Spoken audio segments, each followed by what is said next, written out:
Radio 13 presenta Editorial, un punto de vista con Javier Solórzano.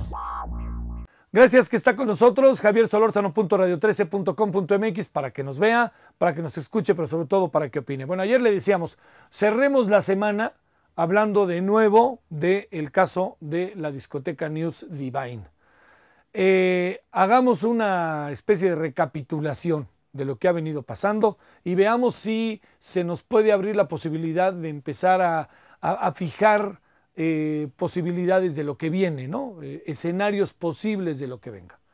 Por lo pronto, esta semana la Procuraduría metió el acelerador a fondo y ya no abrió mucho espacio a la posibilidad de que hubiera un responsable directo, otros responsables directos, de no ser el señor Guillermo Zayas. El señor Guillermo Zayas, con un cuadro de diabetes en el hospital, va a acabar siendo inevitablemente el responsable. ¿Es el responsable o no es el responsable? Es muy difícil saberlo a ciencia cierta, porque uno tendría que tener muchos elementos para decirlo, pero le cabe una responsabilidad inmediata. Él era el director del operativo. Entonces, lo que pudo pasar, si los policías no le hicieron caso, si él no dijo que se cerrara la puerta y se cerró, todo lo que usted pueda imaginarse, todo eso es realmente lo de menos.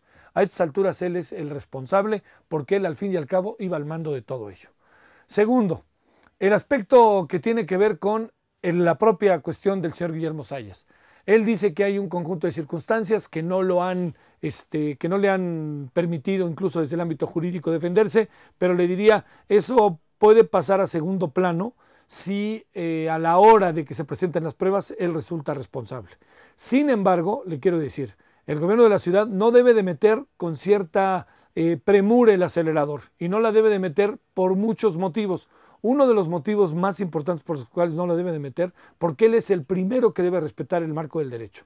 Y si el gobierno de la ciudad no lo respeta en este caso, no lo va a respetar jamás, porque este es un caso emblemático y la sociedad no quiere ver chivos expiatorios cuando no tienen una responsabilidad tan directa o tan marcada como nos han hecho ver. Entonces, aquí entra el otro marco. El marco de, aquí está lo jurídico, que se maneja para un lado, se maneja para otro lado, se defienden, lo acusan, etcétera. Pero está la otra parte, que es todo el fenómeno social que ha entrañado este asunto. Y el fenómeno social empieza a tener una parte muy delicada. ¿Por qué razón? Porque a los muertos, teniendo los familiares a sus hijos muertos, ahora resulta que los familiares están, según la Comisión de Derechos Humanos del Distrito Federal, están siendo amenazados. E incluso en algunos casos, se decía ayer, vigilados. Y esto sí ya es terrible, porque en el fondo la vuelta que tiene todo esto es algo muy sencillo. Bueno, algo muy complejo, pero muy sencillo. Estamos ante una cloaca verdaderamente de dimensiones extraordinarias. Estamos viendo cómo se manejan las cosas en la ciudad, cómo se manejan entre las policías. Sabíamos de los niveles que había en muchas circunstancias de carácter irregular, sabíamos de la corrupción, pero una cloaca de esta naturaleza en donde unos empiezan a amenazar a las familias, otros se dedican a sacar licencias en la propia delegación. Aparece ahora el nombre de un tal El Pantera, aparece, no estoy haciendo juicio sobre él todavía, cuando hay elementos podríamos hablar de él, pero aparece en un conjunto de circunstancias en donde da la impresión de que hay una red que permite dentro del gobierno de la ciudad, a través de las policías, a través de la propia Procuraduría, que se manejen una serie de circunstancias, como podría ser el propio caso de la News Divine, porque a todo eso, por si fuera poco, acabamos en el cierre de algo que cada vez que hay un acontecimiento fuerte en el país, se convierte todo verdaderamente, créame, en algo verdaderamente lamentable. ¿Por qué razón? Ahora resulta que cuando trasladan a los presuntos responsables de delitos al Ministerio Público o a las delegaciones, en el viaje se aprovechan de ellos de una manera brutal, San Salvador Atenco, ahora estos jóvenes, y cuando llegan con el Ministerio Público, puede pasar, todos pensábamos, bueno, si pasa en una pequeña población es lógico, en la Ciudad de México eso no puede pasar, pues sí pasa. Desnudaron a las mujeres, les apuntaron un número, les hicieron dar una vuelta y se habla incluso de que sacaron fotos. Y fíjese usted, cuando le preguntan a aquel, es que es una mentalidad brutal, ¿no? Cuando le preguntan al que lo hizo, dijo, sí lo hizo, sí lo hice. Oye, ¿por qué lo hice? Estaba obedeciendo órdenes superiores. Las órdenes superiores en circunstancias de estas, yo creo que hay un acto de rebeldía de parte de quien las tiene que aplicar y va y se lo cuenta a un jefe inmediatamente superior del que tiene. ¿Qué es lo que sucede? No puede ser posible que le pidan a alguien, desnudas a las mujeres, las manoseas, le sacas fotos y me dices cómo están, y uno diga, sí, cómo no, ¿por qué? Pues porque me lo pidió el jefe. Pues hay una moral, hay una ética, y esto es precisamente donde quisiéramos terminar hoy. No hay una moral, no hay una ética, no hay una relación realmente importante establecida entre las policías y los ciudadanos, y confirmo lo que le he venido diciendo.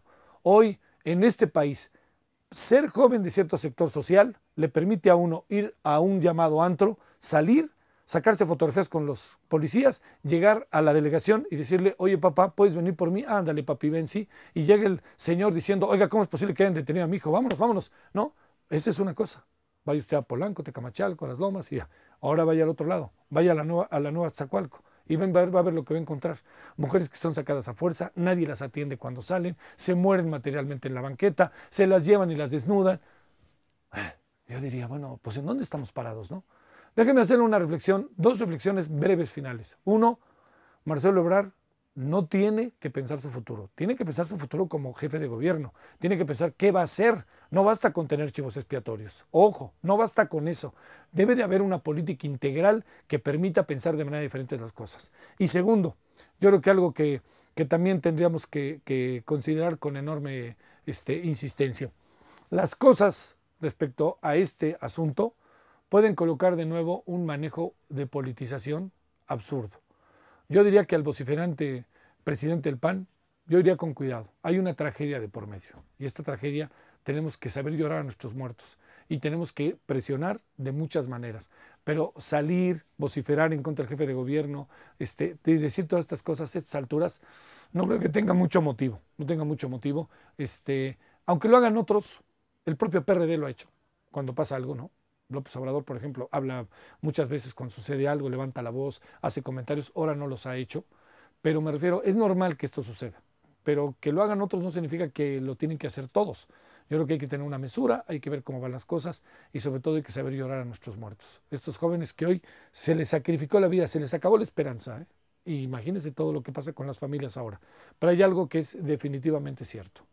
No creo, ponemos cara de sorpresa, pero no creo que esto que pasó en este operativo sea como muy único en esta ciudad. Yo creo que hay una corrupción latente que se ha convertido en una forma de vida, hay un enorme temor hacia los cuerpos de seguridad y en buena medida todo esto juntó así, fue un auténtico cóctel lamentable como alcanzamos a apreciar. Gracias, oiga, pásela bien, buen fin de semana, Javier Solórzano.radio13.com.mx para que nos vea, nos escuche y participe. Adiós.